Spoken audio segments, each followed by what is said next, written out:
Comme nous le voyons sur cette map monde, l'Europe du XVIIIe siècle est très consciente du reste du monde. D'ailleurs, nous pourrions chercher à comprendre en quoi les empires coloniaux assurent une puissance considérable aux royaumes qui les possèdent. Tout d'abord, il faut nous intéresser à cette Europe du XVIIIe siècle. Elle est composée d'une multitude de pays et ceux-ci sont principalement des monarchies de type absolutiste.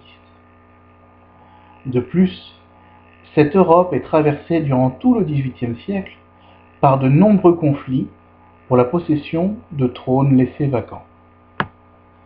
Ainsi, la guerre de succession d'Autriche, ou encore la guerre de 7 ans, voient l'affrontement de grandes puissances comme la France, l'Angleterre ou la Russie. On doit cependant remarquer que la plupart des grandes puissances européennes, et en premier lieu l'Espagne ou l'Angleterre, s'appuient sur des colonies et des comptoirs qui forment des réservoirs de richesse et de puissance. En effet, ce siècle est dominé par une véritable expansion commerciale. Des ports, comme celui de Bordeaux, deviennent des lieux d'échanges commerciaux extrêmement importants en quantité et en diversité.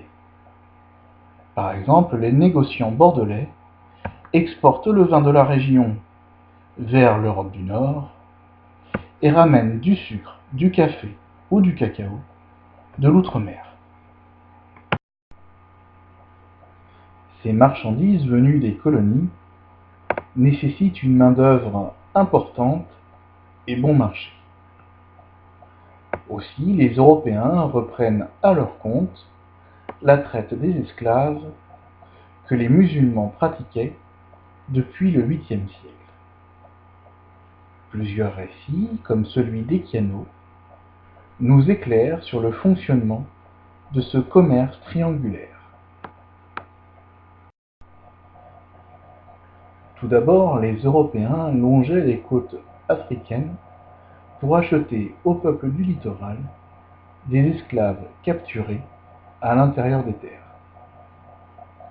Échangés contre du tissu, des armes ou de la verroterie, les esclaves embarquaient sur des négriers en direction des colonies américaines. Arrivés sur le Nouveau Monde, les esclaves étaient vendus au plus offrant pour travailler comme ouvriers agricoles ou comme domestiques dans les plantations. Les conditions de vie très dures et les violences des maîtres blancs rendaient l'espérance de vie des esclaves très courte.